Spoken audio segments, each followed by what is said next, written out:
চলে আসছে আমরা ছয়ের প্রশ্ন। ছয়ের প্রশ্ন দেখো, আমাদেরকে দিয়ে দিয়েছে যে সামেশন এখানে xi-4 = 10 আছে। এইবারে আমাকে x বার বা এর মান বার করতে বলেছে।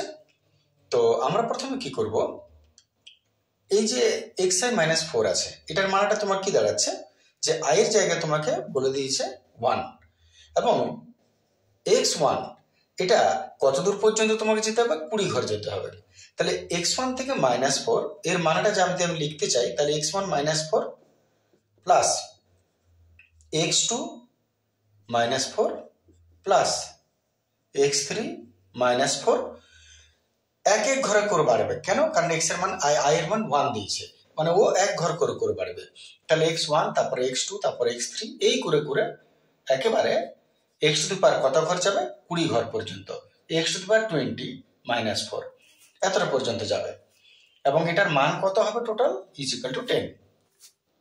এবারে সলভটা আমি কি করব, x1 x2 x3 করে একদম x20 পর্যন্ত অত তো লিখবো না। আমাদের নিয়ম কি, যে এইগুলোকে আমি একটু আলাদা করে নিচ্ছি। তাহলে এখান থেকে আমি x1 x2 x3 এগুলোকে কমন নিয়ে নিচ্ছি। x1 plus x2 plus x3 থেকে একেবারে x20 পর্যন্ত নিয়ে নিলাম। তাহলে পড়ে রইল কি আমাদের এখানে, -4 -4 -4 -4 -4 কবার -4 হবে বলো না, 20 বার। তাহলে -4 -4 -4 -4 অতগুলো লিখে যোগ করবে নাকি 20 বার যেহেতু হবে ডাইরেক্ট গুণিত 20 আমি লিখতে পারি = 10। এটা আলাদা রইল।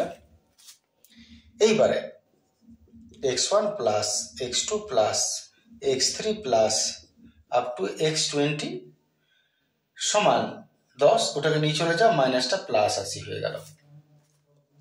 এবারে তুমি এক কাজ করো, তোমাকে বলেছে x বারের মান বার করতে, তাহলে গড় কি করে তুমি বার করবে, যোগ করে ভাগ করতে হয়। তাহলে যোগ তো হয়ে গেল, ভাগ করব। যোগ হয়ে গেছে, কটা ঘর আছে টোটাল, 20টা ঘর, 1 2 3 4 করে 20টা ঘর। তাহলে যদি গড় বার করতে হয় তাহলে যোগ করে ভাগও করতে হবে। কত দিয়ে ভাগ করব, 20 দিয়ে। এবারে একদিকে তো তুমি করতে পারো না, তাহলে দুদিকে ভাগ করতে হবে। তাহলে ওদিকে যদি বাই 20 করলে এইদিকেও বাই 20 করো। এতে এটা কত হচ্ছে, 90/20, 9/2। এইবার পুরোটা কি লিখতে পারো, x বার, কারণ যোগ করে 20 দিয়ে ভাগ হয়েছে, এটা যৌগিক গড় হয়ে গেল। আর এটা কত হলো, 9/2। বাস, চলে আসছে আমরা পরের প্রশ্ন।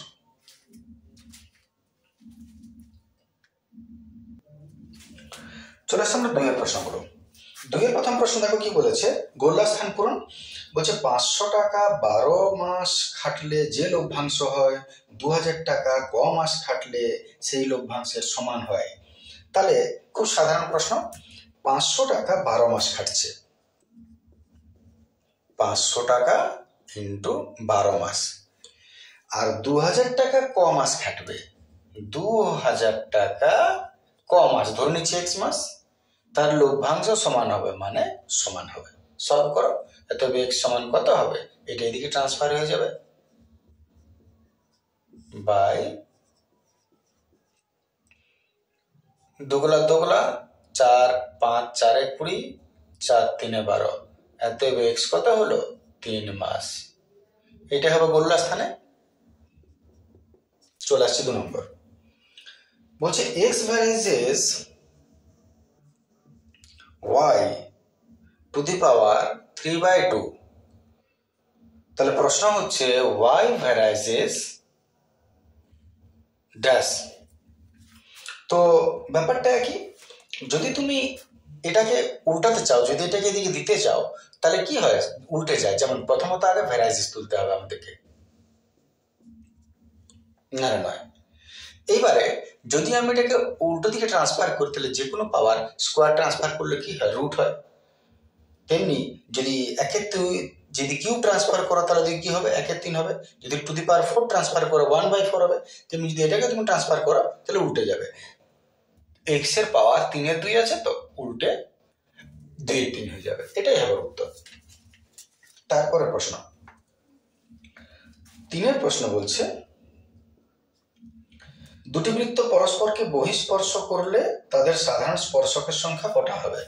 দুটো বৃত্ত যদি বাইরে থেকে স্পর্শ করে তাহলে স্পর্শক কটা হচ্ছে, একটা হচ্ছে এটা, একটা হচ্ছে এটা সাধারণ স্পর্শক, আর একটা মাঝখানটা দিয়ে তো যাবে। তাহলে কটা হচ্ছে উত্তর? 3টি। ঠিক আছে, 4একটা। আচ্ছা 4একটা লিখতে হবে একটু। আচ্ছা এখন লিখি। প্রশ্ন বলেছে cos 0 degree into cos 1 degree into cos 2 degree থেকে গুণিত দিয়ে ডট ডট করে গুণিত cos 90 ডিগ্রি এর মান কত হবে। তো তুমি লক্ষ্য করো cos 0, 1, 2 এগুলো তুমি ছেড়ে দাও, cos 90 মান কত হয়? এগুলো যা আছে আছে, এগুলো যা আছে আছে। cos 90 মানে কত? 0। 0-র সঙ্গে যত কিছুই যাই গুণ করো না কেন উত্তর কত হবে? 0। তাহলে শূন্য স্থানে কি হবে? 0। ঠিক আছে, চলে আসছে পরের প্রশ্ন।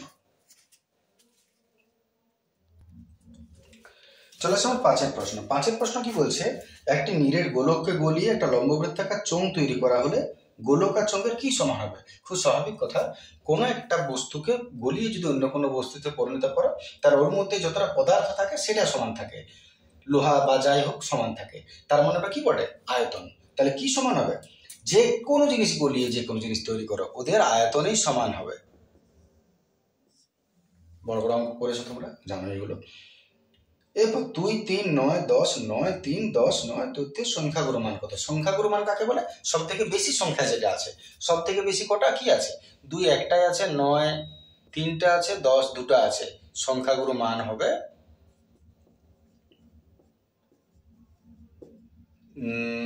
9। 9 যেটা বেশি আছে সেটা সংখ্যাগুরু মান হয়ে গেল। চলে আসে আমরা 3-এর গুলো।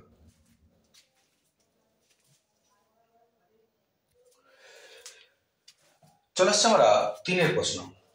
প্রশ্ন বলছে বার্ষিক 10% হারে 100 টাকার 1 বছরের সরল সুদ আর চক্রবৃদ্ধি সুদের পার্থক্য কত হবে?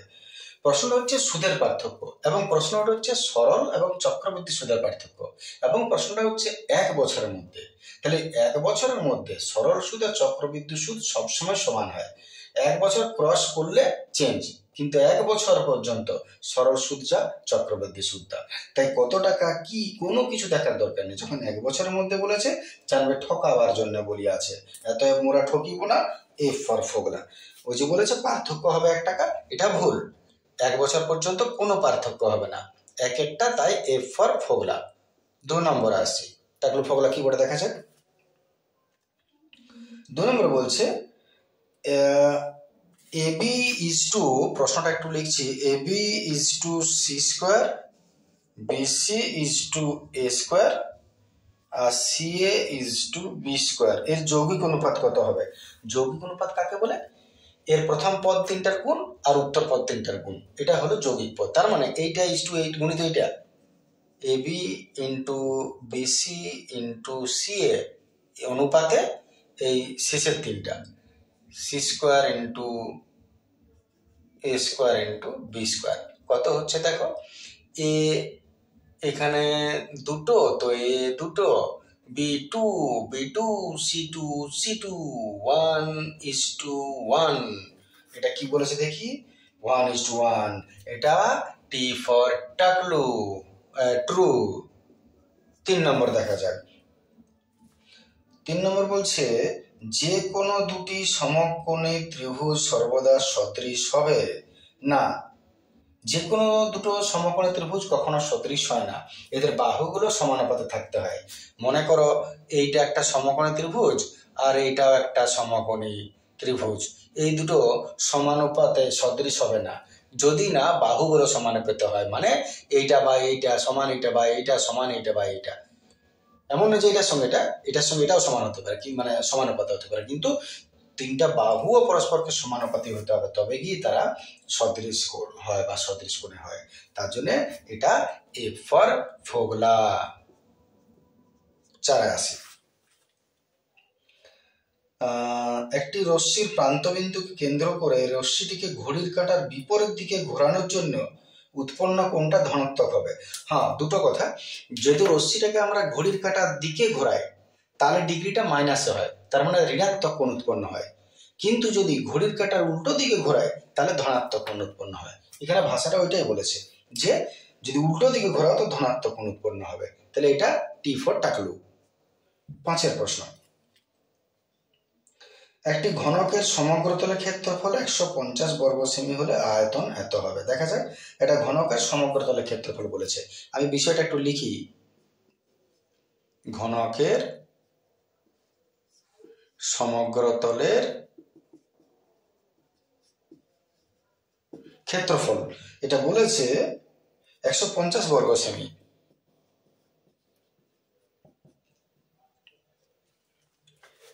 আর বার করতে কি বলেছে, তার আয়তন হবে 150। দেখা যায় তো ঘনকের সমগ্রতলের ক্ষেত্রফলের ফর্মুলা 6 ইন্টু বাহু স্কোয়ার।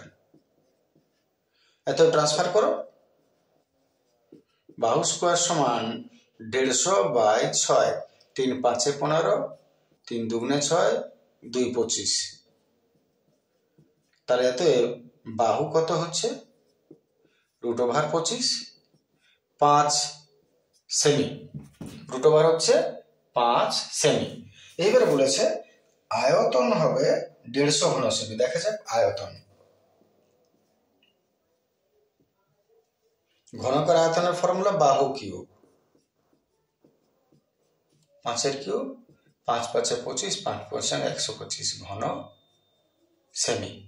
ওটা করা বলেছে 150, তার মানে এটা এফ ফর ফর্মুলা, কখনো হতে পারে না 150। ঠিক আছে,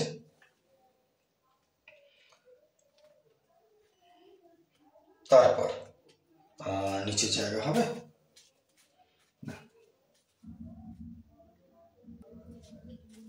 চলে আসে 6 প্রশ্ন। বলেছে 2 3 9 10 9 3 9 এর মধ্যমান হলো মধ্যমা 10। দেখে নেওয়া যায়। প্রথমত মধ্যমা বার করতে গেলে আগে ঊর্ধ্বক্রমে সাজাতে হয়।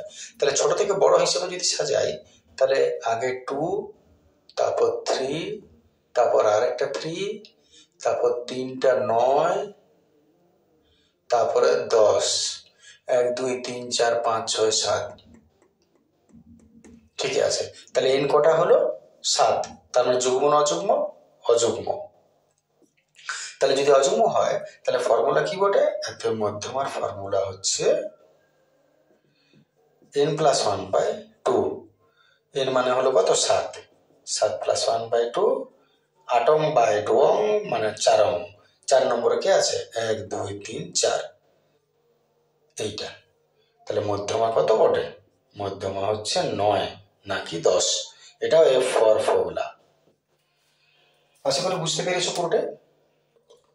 এই ভিডিওটা এখানে রাখছি, নেক্সট ভিডিও এরপর আসছি। আজকের এতটাই, থ্যাংক ইউ। এখনো পর্যন্ত গুড ডে।